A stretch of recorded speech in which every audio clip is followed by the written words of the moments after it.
খাম্বা চুরি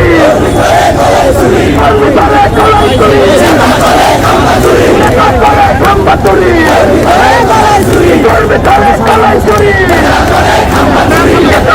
খাম্বা চুরি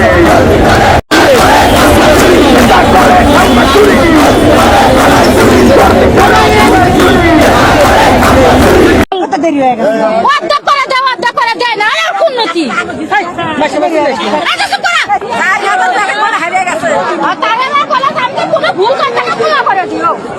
আল্লাহর কসম করে বলতেছি, যদি আমরা নির্বাচনের পরে দেখতে পাই এইখান থেকে অন্য মার্কার কেউ আমাদের সাথে থেকে বেইমানি করেছে, কোনো রেহাই নেই, আমি বলে দিলাম। ধানের শীর্ষে ভোট না দিলে রেহাই নেই, ভোটারদের এভাবেই হুমকি দিয়েছেন বিএনপি নেতা নিজামুদ্দিন। আওয়ামী লীগ বিতাড়িত হয়েছে, এবার নতুন জালেম বিএনপিকেও বিতাড়িত করা হবে ইনশাআল্লাহ। সর্বশেষ কথা, গতকাল ওই যে লন্ডন থেকে এক নতুন মুফতি এসেছে, জানেন তো আপনারা? উনি গতকাল বলেছেন 16 বছর উনি নাকি আন্দোলন সংগ্রামে জামাত শিবিরকে কোথাও দেখতে পান নাই।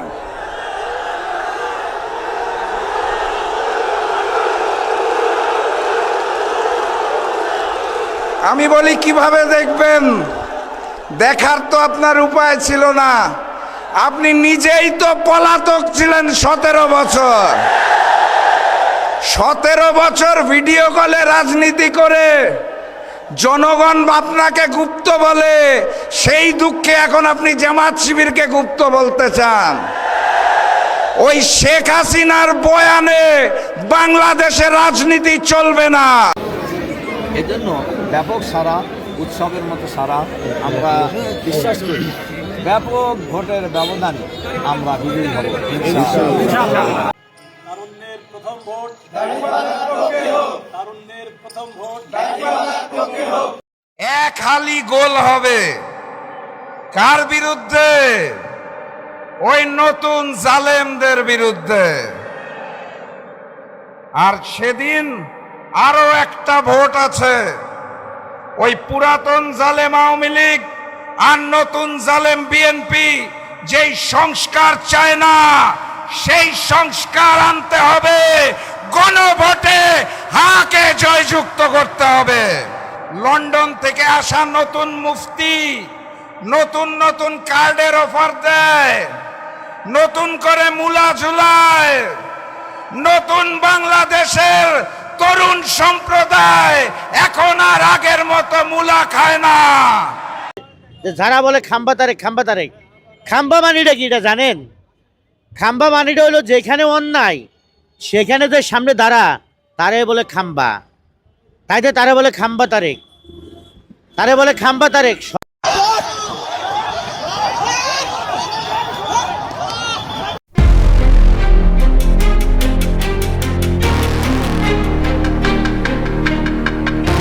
নেতা করে খাম্বা চুরি, কর্মী ধরে গলায় ছুরি। ঢাকা সহ দেশের বিভিন্ন স্থানে তারেক রহমান এবং বিএনপিকে কটাক্ষ করে বর্তমান এই স্লোগানটি বেশ শোনা যাচ্ছে। প্রতিপক্ষ দলগুলোর দেওয়া এই খাম্বা তারেক নামটির পেছনের আসল রহস্য কি? কেনই বা আমেরিকার বিখ্যাত টাইম ম্যাগাজিন এই শব্দটি ব্যবহার করে আবারও নতুন করে আলোচনায় নিয়ে এলো? আজকের ভিডিওতে আমরা জানবো তারেক রহমানের নামের আগে খাম্বা শব্দটি জুড়ে যাওয়ার প্রকৃত ইতিহাস। তবে শুরুতেই জানিয়ে রাখি, এই ভিডিওটি কাউকে ছোট বা বিভ্রান্ত করার জন্য নয়। ইন্টারনেটে বিদ্যমান তথ্য ইতিহাস তুলে ধরাই আমাদের প্রধান লক্ষ্য।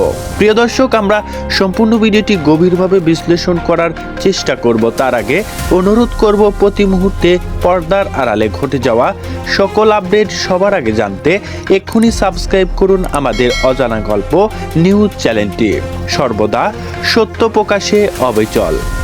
তারেক রহমানকে খাম্বা তারেক ডাকার বিষয়টি মূলত 2001 থেকে 2006 সালের বিএনপি জামাত জোট সরকারের আমলের এই ঘটনাটি। সেই সময়ে বাংলাদেশের ভয়াবহ বিদ্যুৎ সংকট দেখা দিয়েছিল। অভিযোগ রয়েছে যে সেই সময় গ্রামীণ এলাকায় বিদ্যুতের লাইন দেওয়ার নামে হাজার হাজার বৈদ্যুতিক খাম্বা বা খুঁটি স্থাপন করা হয়েছিল। কিন্তু অবাক করার মতো একটি বিষয় হলো, গ্রাম জুড়ে সারি সারি খাম্বা দাঁড়িয়ে থাকলেও সেগুলোতে কোনো তার লাগানো হয়নি এবং বিদ্যুৎ সংযোগও পৌঁছয়নি। মানুষ দেখতে পেল কেবল খুঁটি দাঁড়িয়ে আছে, কিন্তু কোনো তার নেই এবং ঘরে কোনো ধরনের বাতি জ্বলছে না। এই দৃশ্য দেখে মানুষ ব্যঙ্গ করে একে খাম্বা প্রকল্প বলা শুরু করে দেয়। পরবর্তী আওয়ামী লীগ তৎকালীন বিরোধী দলগুলো বিষয়টি একটি শক্তিশালী রাজনৈতিক হাতিয়ার হিসেবে ব্যবহার করে। তারা অভিযোগ করে যে বিদ্যুতের খাতের উন্নয়নের বদলে কেবল খাম্বা কিনে কোটি কোটি টাকা লুটপাট করা হয়েছে। তৎকালীন বিরোধী দলীয় নেত্রী শেখ হাসিনা সহ আওয়ামী লীগের সিনিয়র নেতারা জনসভায় তারেক রহমানকে উদ্দেশ্য করে এই উপাধিটি ব্যবহার করতে শুরু করেন, যা দ্রুত সাধারণ মানুষের মুখে মুখে ছড়িয়ে পড়ে। সম্প্রতি সাংবাদিক চার্লি চ্যাপলিন টাইম ম্যাগাজিনের তারেক রহমানকে একটি দীর্ঘ সাক্ষাৎকারে এসব কথা তুলে ধরেন। সেখানে তিনি উল্লেখ করেছেন যে অনেক বাংলাদেশির কাছে তারেক এখনও অবজ্ঞাসূচক শুধু খাম্বা তারেক নামেই পরিচিত রয়েছে। এটি মূলত সেই সময়ের দুর্নীতি কেলেঙ্কারির দিক নির্দেশনা করে, যেখানে অভিযোগ ছিল যে তারেক রহমান এক সহযোগীর কাছ থেকে বাজারের মূল্যর চেয়েও অনেক দাম বেশি দিয়ে এই সব বৈদ্যুতিক খুঁটিগুলো কিনেছিল। 2008 সালে ঢাকায় নিযুক্ত মার্কিন দূতাবাস জেমস এফ মারিয়ার্টিং ওয়ালিংটনের একটি অত্যন্ত গোপন বার্তা পাঠিয়েছিল, যা পরবর্তীতে উইকিলিয়াসে ফাঁস হয়ে যায়। সেই বার্তায় তারেক রহমানকে লুটেরা ও সহিংস রাজনৈতিক প্রতীক হিসাবে ব্যবহার করা হয়েছিল।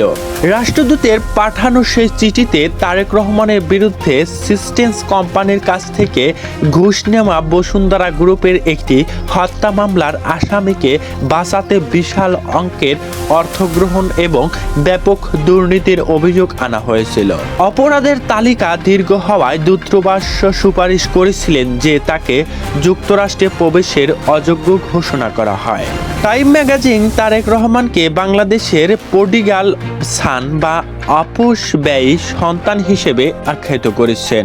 বাইবেলে একটি গল্প থেকে আসা এই শব্দটির অর্থ হচ্ছে এমন এক সন্তান যে বাপের সম্পদ অপচয় করে ঘর ছাড়ে এবং পরে অনুতপ্ত হয়ে ফিরে আসে। এটি নিয়ে রাজনৈতিক মহলে মিশ্র প্রতিক্রিয়া দেখা দিয়েছে। পরিশেষে বলা যায়, খাম্বা তারেক শব্দটি একটি নির্দিষ্ট সময়ে বিদ্যুৎ সংকটের প্রতীক হয়ে দাঁড়িয়েছে। যদিও বিএনপির পক্ষ থেকে এইসব অভিযোগে বারবার রাজনৈতিক প্রতিহিংসা হিসেবে দাবি করা হয়েছে এবং বলা হয়েছে তাদের আমলের দুর্নীতি দমনের কঠোর ব্যবস্থা নেওয়া হয়েছিল। টাইম ম্যাগাজিনের এই প্রতিবেদনে এবং খাম্বা বিতর্ক নিয়ে আপনার কিছু বলার থাকলে তা অবশ্যই কমেন্ট করে লিখে জানাবেন। পরবর্তী সকল আপডেট খবরাখবর পেতে অবশ্যই চ্যানেলটি সাবস্ক্রাইব করে আমাদের সাথেই থাকবেন। আল্লাহ হাফেজ।